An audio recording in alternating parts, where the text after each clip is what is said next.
조준호라고 해서 일제시대 때 주식 투자의 귀재였던 분입니다. 군부가 쿠데타가 해요. 일본 군부가. 그렇게 되니까 조선의 주식시장이 난리가 난 거죠. 그래서 주식이 폭락하는데 그때 태어나게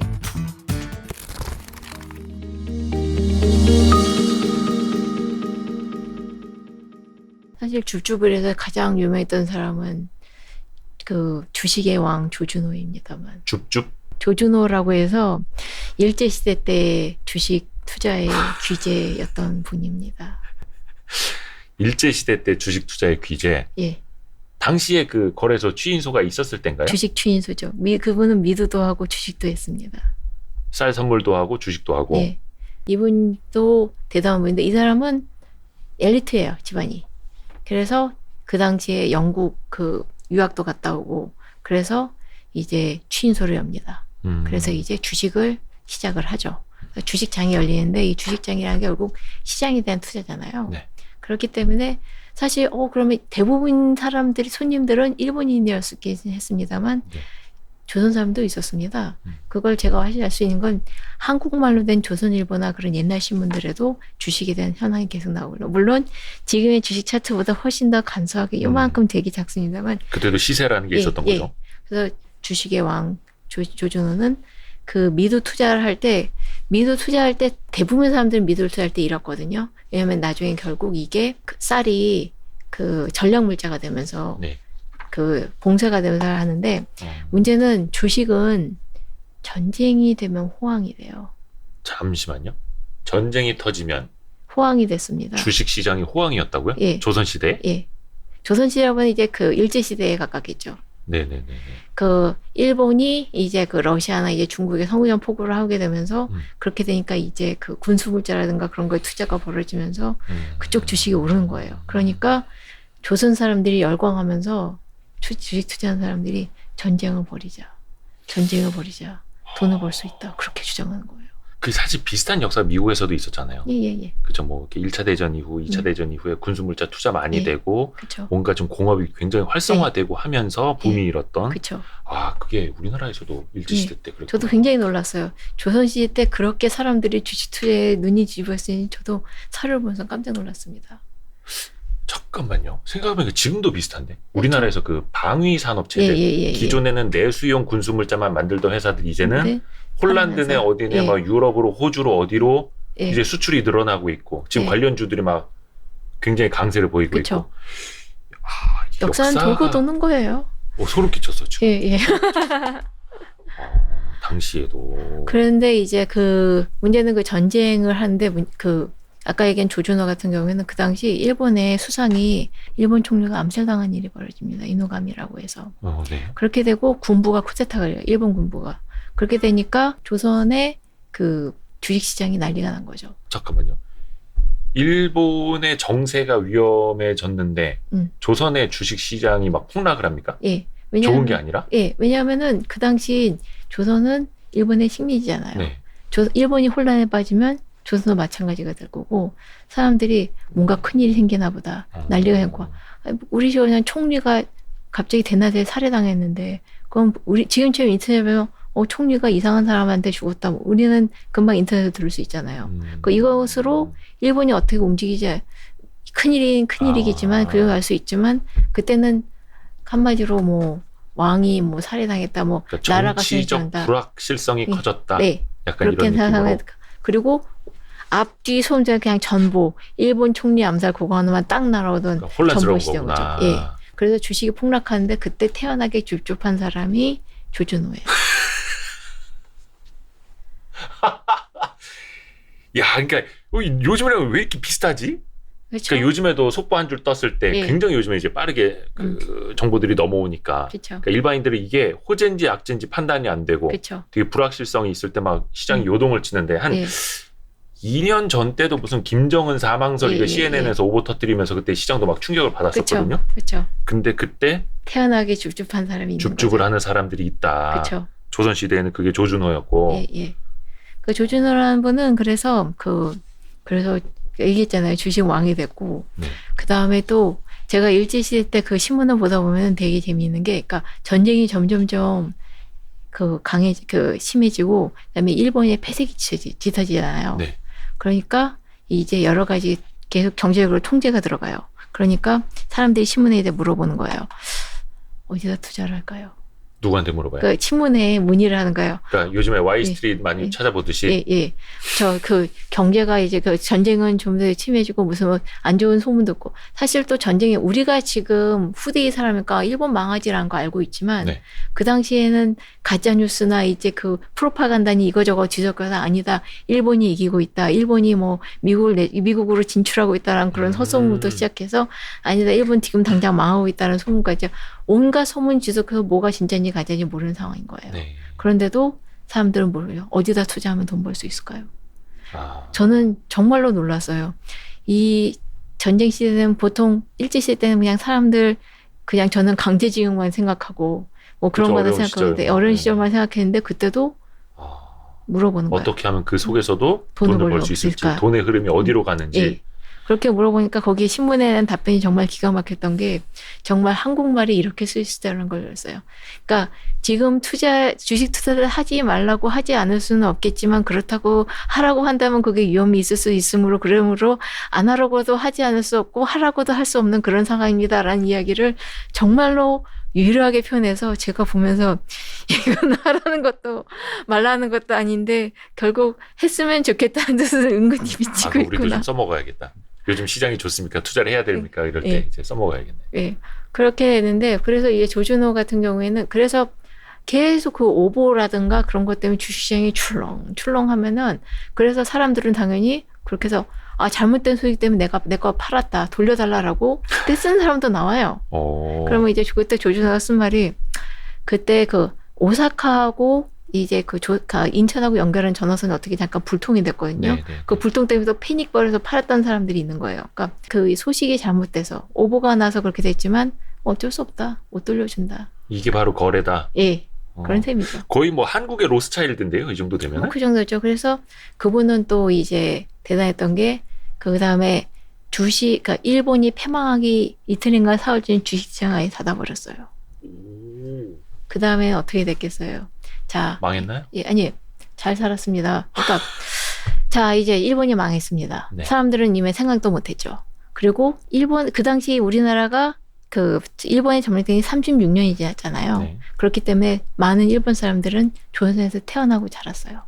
많은 일본 사람들이 조선에서 태어나고 자랐기 때문에 이 사람들은 이 땅을 자기네 나라로 생각했는데 갑자기 얘기한 거예요. 이 땅을 떠나라. 패망한 뒤에. 예. 그렇게 되니까 어떻게 됐겠어요?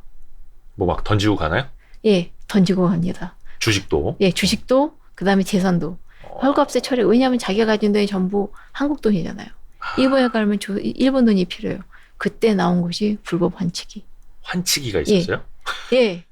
빨리 엔화로 바꿔가야 되니까. 엔화를 가졌던 사람들이 어디선가 호련이 나타나서 굉장히 어마어마한 환율로, 지금은 말도 안 되는 환율로 돈을 바꿔줘요.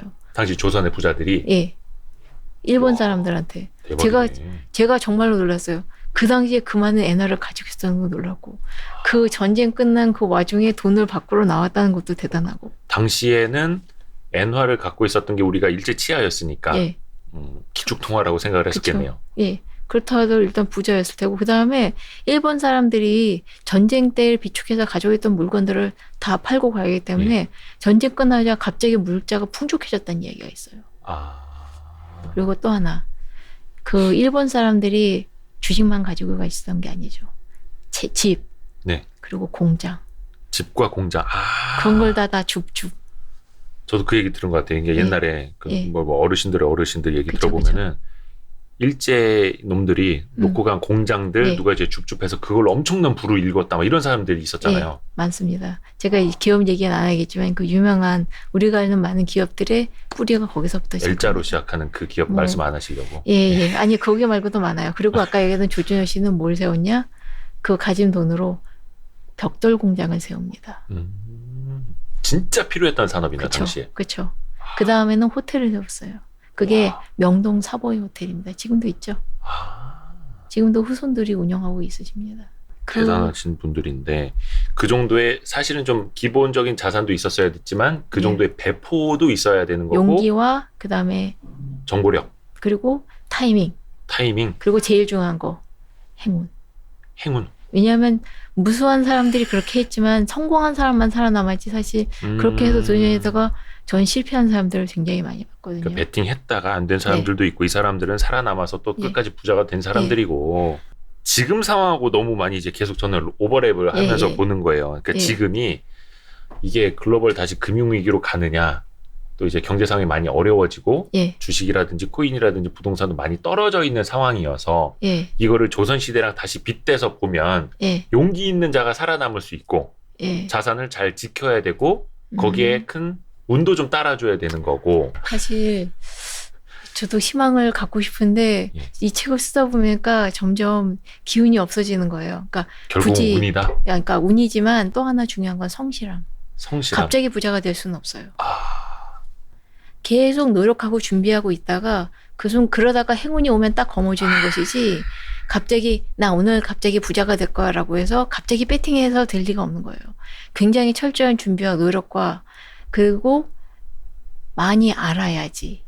사실 아까 전에 줍줍해서 됐다 하지만 그 주위 사람이 줍줍하기까지 절대로 그냥 놀고 있지는 않았을 거예요.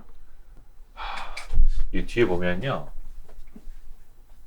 그러니까 최근에 저희가 이제 책을 많이 다루고 있는데 뭐 김 작가의 럭키도 그렇고 마이클 모브신의 온갖 실력의 성공 방정식도 그렇고 공통적으로 하는 이야기들이 그거더라고요. 결국은 성실함을 바탕으로 내 실력을 키워 나와야 되고 거기에서 이제 운이 좀 붙어줬을 때 그게 이제 폭발을 하는 거다. 그렇죠. 그 역사 속에도 있는 거네. 사실 아까 얘기한 여기에 나는 계속 그 아까 얘기한 영끌하다 실패한 사람들은 전부 막 도전했다는 거고 실제로 차곡차곡 자신의 옛날엔 농업이라 가장 농업을 해서 성실하게 해서 성공한 사람은 퇴계 이황이죠. 왜냐하면 그분은 자산을 2배로 불렸거든요. 기본적으로 성실해서 농사의 기본은 성실함이잖아요. 매일매일 체크하고 농사 짓고 그 다음에 이제 그 제때 시간에 맞췄는지 확인하고 그 다음에 주변 사람들 계속 독려해가지고 뭐 해라 계속 체크하고 그렇게 하다 보니까 재산이 또 불어나는 거예요. 퇴계 이황 선생님이 농업으로 돈을 많이 버신. 일단 시드머니 있었죠. 결혼을 잘해서 부인들이 가져온 부인들이인가요? 왜냐면 부인이 일찍 돌아가셔가지고 후처를 들이셨거든요. 퇴계 이황 선생님. 퇴계 이황 선생님 좀 장수하셨. 장수하셨죠. 근데 부인들이 전부 일찍 돌아가셨어요. 근데 이거 참 웃어야 돼 말아야 돼. 근데 그렇다 하더라도 어쨌거나 부인들이 가져온 땅이 1,500마지기였는데 이거를 그 아까 얘기한 대로 아주 꼼꼼하게 관리했어요. 계속 농사 짓게 하고 그다음에 필요한 돈 또 사들이게 하고 또 이렇게 계속 관리를 잘하셨구나. 관리도 잘하고 그다음에 그 당시 가장 채산성이 높던 작물이 목화입니다. 목화. 근데 목화를 하셨어요? 이황 선생님이? 목화를 열심히 키웠어요. 그리고 이 선생님이 대단하신 분이구나. 목화를 훔쳐가지 않게 미리 목화를 키우기 위해서 미리 똥밭도 만들어 놓고 그거를 그러니까 약간 뭐라 해야 되나? 지뢰 담처럼 미리 그러니까 똥밭이라고 해서 이제 걸음을 많이 해서 미리 준비를 해놓고 모판을 준비해놓고 그다음에 목화를 심으면 사람들이 훔쳐가니까 미리 사람들을 돌려서 지키게 하고 그걸 다 걷어서 얼마 거든지 다 확인하고 정말로 꼼꼼하시는데 꼼꼼하셨던 분이네. 그런데 이분이 또 그렇다 해서 유학자로 못한 분은 유학자로 아주 걸출한 분이시잖아요. 유학자로서의 본인과 그다음에 이 살림살이하는 본인이 완전히 별개의 존재 같아요. 그래서 그러니까 내가 이거 살림 좋아서 하는 건 아닌데 사람이라면 하지 않을 수가 없다. 돈 버는 일을 좋아하진 않지만 사람으로 태어나서는 안 할 수는 없다. 그래서 그렇게 했기 때문에 사업도 커질 수 있었고 자산 관리의 대명사셨네. 퇴계 이황 선생님이. 그러니까 비록 사실 그 당시 양반들 기록 나온 보면은 대부분의 양반 아까 얘기했던 유만주 같은 사람 같은 경우에는 일 같은 경우에는 맨날 돈 없어라고 하지만 본인이 뭔가 돈을 벌려고 노력한 건 한 개도 없어요. 1개도 없어요. 돈을 벌고 싶어하고 꿈만 크고 꿈만 욕망은 강했지만 본인이 노력한 건 별로 없고 그냥 영끌만 했던 그러니까 새겨들어야겠다. 공부를 그러니까 과거를 못한다면 과거를 공부하면 그러면 내가 과거 말고 다른 재주가 있지 않을까라고 할 수도 있잖아요. 그렇죠. 그러지 않은 거고 이황 선생님은 그 본인 본업도 열심히 하면서 일상생활 기본도 열심히 챙긴 거죠. 대부분 돈을 벌었던 사람들은 정말 남들한테 돈 꿔준 것도 이제 꼼꼼하게 챙긴 사람들이 많았거든요. 경술일기라고 해서 이제 조선시대 때 안동 김씨 한 양반 여성이 쓴 일기가 있어요. 경술일기. 이건 한글로 쓴 일기인데 네. 거기도 주변 한 사람들 얼마 구워주고 얼마 받고 그걸 꼼꼼하게 적어놓거든요. 그러니까 정말 돈을 벌고 싶으면 계속 성실하게 관리한 거 일단 그게 기본 베이스인 것 같아요. 진짜 진리네요, 진리. 그러니까 제 주변에도 큰 부자가 되신 분들 보면은 진짜 꼼꼼해요. 몇백억 있으신 분인데도 그 뭐 포인트 하나 예. 적립하겠다고 막 그걸 보면 아우 왜 저렇게 사나 싶은데 그런 습관이 있으니까 부자가 된 거고. 그 책의 이황 선생님은 굉장히 추위를 많이 타는 분인데 네. 그래서 가죽 옷을 어쩔 수 없이 샀거든요. 가죽 옷을? 네. 오. 20년 동안 입으셨더라고요. 아니 가죽 옷이야 뭐 20년 입죠. 근데 그 부자잖아요. 게다가 20년 사니까 도저히 인간이 입을 수 없는 게다가 당시의 예. 가죽 기술이라면. 예, 그렇죠. 그리고 때가 막혀요. 추운데도. 아. 그런 다음에 반찬은 고기 없이 그 나물만 3가지. 그렇게 하고 그 다음에 새 가죽을 사야 되니까 손자한테 부탁해요. 야, 내가 이제 야라고 하면 뭐 안 해. 그러니까 손자인데 뭐. 새 가죽 옷을 사야 되는데 시중에 얼마에 파는지 좀 미리 알아봐라. 옛날 양말 같으면 아예 돈 얘기가 더럽다 그냥 그래서 그냥 네가 가서 알아서 사오거라. 네, 그렇게 얘기했을 것 같은데 얼마인지 사와봐라. 그리고 얼마인지 알아봐라 먼저. 흥정을 하는 거죠. 그러니까